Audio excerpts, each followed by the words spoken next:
During the summer months, I found this miniature version of an old-fashioned school desk at a garage sale. It is made out of wood, it opens up, but the hinges are broken. But this is the piece I will be altering for this month's challenge. I want to anchor it on top of this wooden plaque because it's slightly warped and wiggles. But with the help of a couple of screws, it's now firmly attached and sturdy. So I take off the old hinges here and I will work on a new way of reconnecting these pieces. Now I did not have any metal hinges handy that would fit this project, so I will use instead just a piece of tape. Now this is bookbinding tape. It has a canvas base, it's very sturdy, very strong, and together with my E6000 it will make a good connection. After cutting off the edges here to clean it up, I have a new hinge and voila, it works. Next I start creating some base texture. I use these bits and pieces of lace to cover the whole bottom surface. I will also add some to the legs. Then I will use some florist netting to add to the very top of the table. So a few fibers here and there to give me a starting point. I use my tacky glue for this. And then a bit later a coat of Mod Podge as well, because I want this all to stick really firmly as it will get painted later on. Now, as so often with these type of assemblage pieces, it isn't easy to give you a perfect view, but I will slow down my video here and there to give you a good look at the process and so you can tell where I'm at. Here I use my heavy gel to attach some pieces of plastic ribbon to the front and the back of the bench. Now after adding a couple more pieces of lace to the back legs, I will start adding the more solid items. I have a lot of broken jewelry, I have some broken toys, things from the kitchen, things from the handyman drawer and so on. For those items I will switch over to my E6000. Here I am attaching an old Mardi Gras necklace to the very edge of the plaque. And next I will attach this Christmas ornament of a violin. I take off the little hook it had and it will go right here in the back, leaning against the seat. Next I have this miniature version of an old-fashioned store sign and I will attach it here to the front so it can dangle freely. Then there is a plastic fork, a tiny one. And then this toy, which is a mailbox, goes in the front.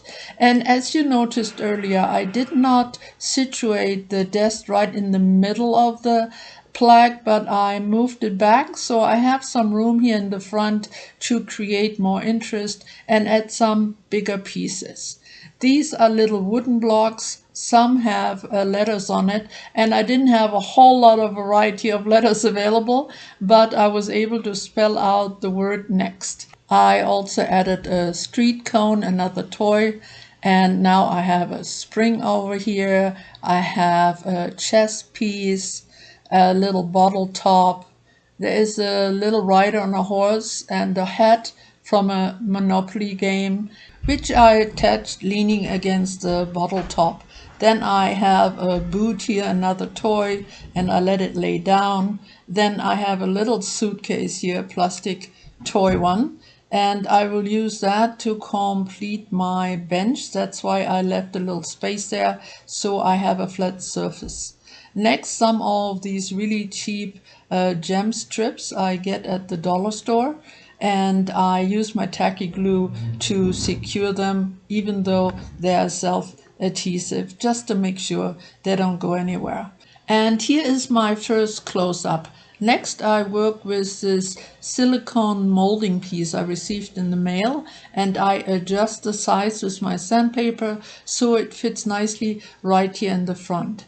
Then I add some charms, I add some push buttons, I add some nuts, and so on to complete this area. And then, of course, I will continue covering many of the other areas too, but I won't cover every inch. I will leave some of it just to show the lace and the texture I achieved with that. Now, of course, after I'm done with my piece, there will be the lineup of all the photos I received from all of you who participated in last month's challenge. And I have to say here that I'm very pleased that so many of you played along. I have to confess I was a bit worried at the beginning of the month because my email was very quiet, but all of you came through. Most of the entries I received just in the last week and even the last day of the challenge. But all of them are really great. Some crazy, amazing contraptions. So don't miss the lineup. Of course, at the end of the video, there will also be the new 4-core art challenge for December. But for now, I will continue working on my piece. Now, I did speed up quite a few parts. I also jumped ahead here and there because gluing down doodads can get very repetitious. But I think you get the general idea of how this came together. Now, very soon I will start painting this piece, and that's a good time to turn you over to some music. Like always, anything you might need to know will be in the captions, and I will talk to you in just a wee bit. Enjoy.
So most of the painting is done. I like the look.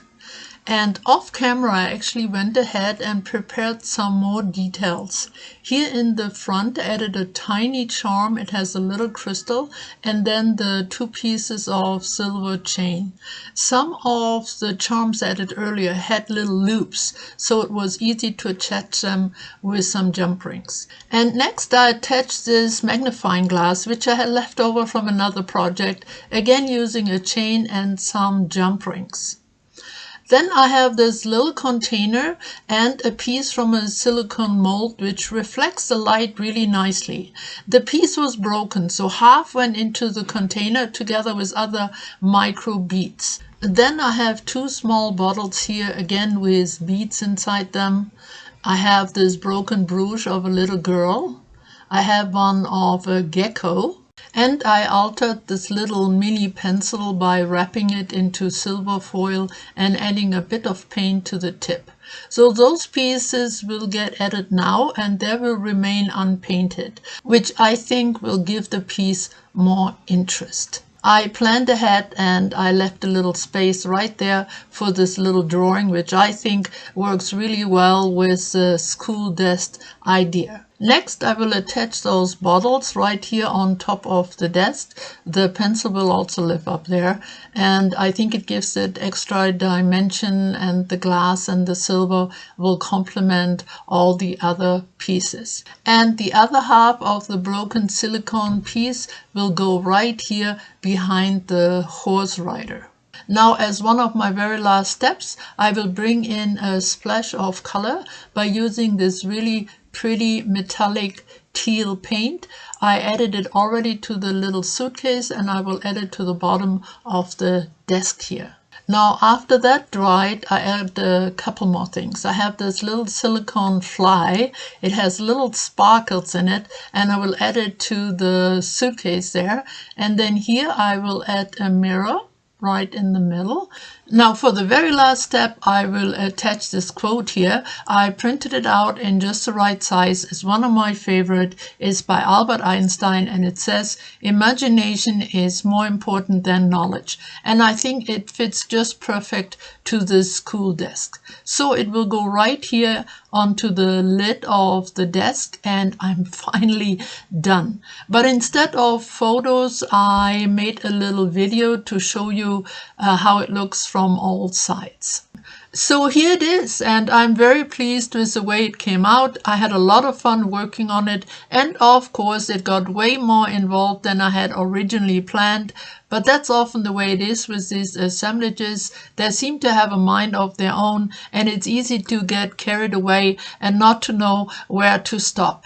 But I quite like the look here where some areas are not so densely covered, and of course it was perfect for this project as the area underneath the desk and the seat was really hard to get to. But everything has at least some texture, either created with the lace or with the texture paste.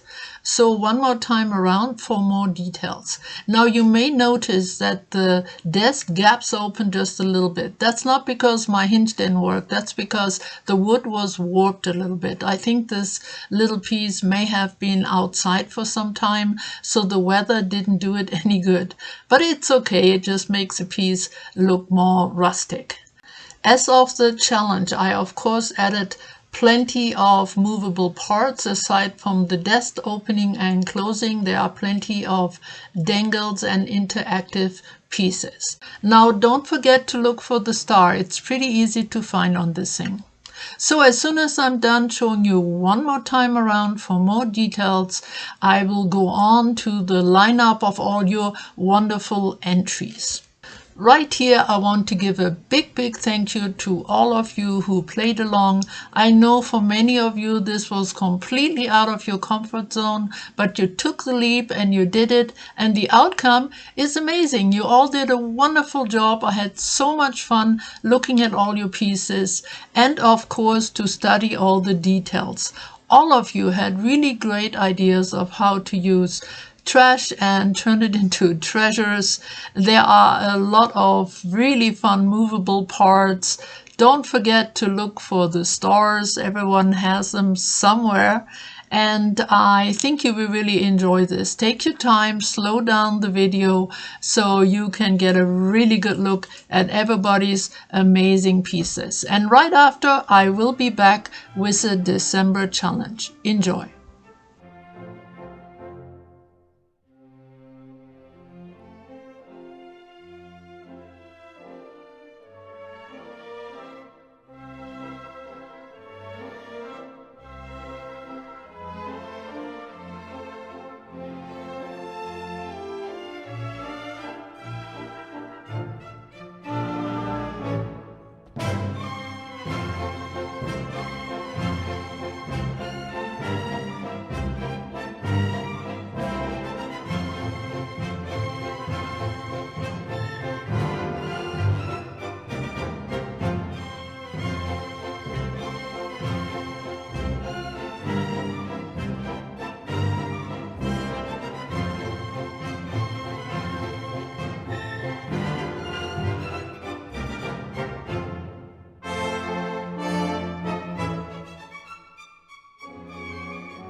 All right, it is time for our December 4-core challenge, the last challenge for 2020.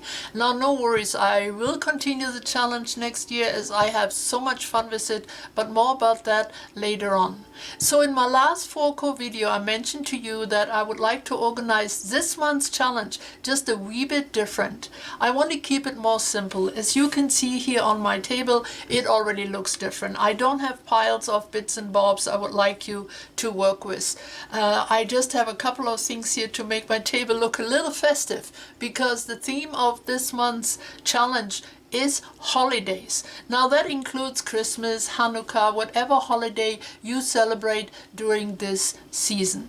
But I don't want to put extra pressure on you by creating something specifically for the challenge. So whatever holiday related project you have been working on, either this year or last year or many years ago, please do send me some photos. So it could be something that you've done years ago with your kids, or something that you just finished this season. It doesn't matter. I would love to see either 1, 2, or 3 photos. It could be 1, 2, or 3 different projects. Just send it to my email like always. The only thing is that I would like to wrap this up before the holidays. It's just a lot more fun to see your holiday ideas now and not in January. So let me really quickly look here on my calendar.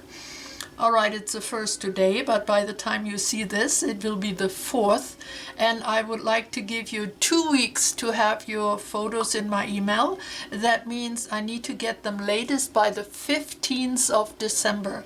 And that will give me a few days, and then my video with all your entries will be up on the 18th, which is the last Friday before the holidays. I think this will make this challenge much more simple for you, and I hope lots of you will participate and send me some photos. Now, of course, those photos could be about many different things, as long as they're holiday related and it's about something handcrafted, something you took part in creating. So let's see, it could be a really nicely decorated Christmas tree. It could be a specific ornament, maybe a wall decoration, a table decoration, maybe something you hang on your front door, a wreath, a stocking. Maybe you do nice lighting outdoors you would like to share with us. Even a table setting for a fancy holiday meal would be great to see. Maybe you make greeting cards during this season, or holiday-themed journals. All those things will work, and I'm sure there are many more things I can't even think of, and it can be traditional or non-traditional. It really doesn't matter. I would just love to see some of your ideas. So this will be the challenge for December. It's simple, right? So I hope lots of you will find some photos, take some photos, and I will receive them soon in my email. Now, aside from the challenge, I have a little favor to ask you, and that's concerning next year's 4-Chord challenge. As I said in the beginning, I will continue and I need your help. I do have some ideas in my mind of what we can work on, but the more ideas the better. So please, if you have any suggestions on our challenges or what we could work on, what theme we could choose, what materials we could work on, always considering that it's things that are easy available and easy to do, I would so love to hear from you. You can send those suggestions along with your photos or anytime to my email. You can also leave them below in the comments, and it would just really help me to get prepared for next year. Also, if there's anything about the 4-Chord challenge which you think we could do better, let me know. I love to hear from you. All right, I believe that's all I had for today. Don't get too busy during December. Enjoy every day. I hope we have lovely weather. I hope we can all stay safe, and I know we will all stay creative. Thank you so much for coming. I see you soon again, and bye-bye for now.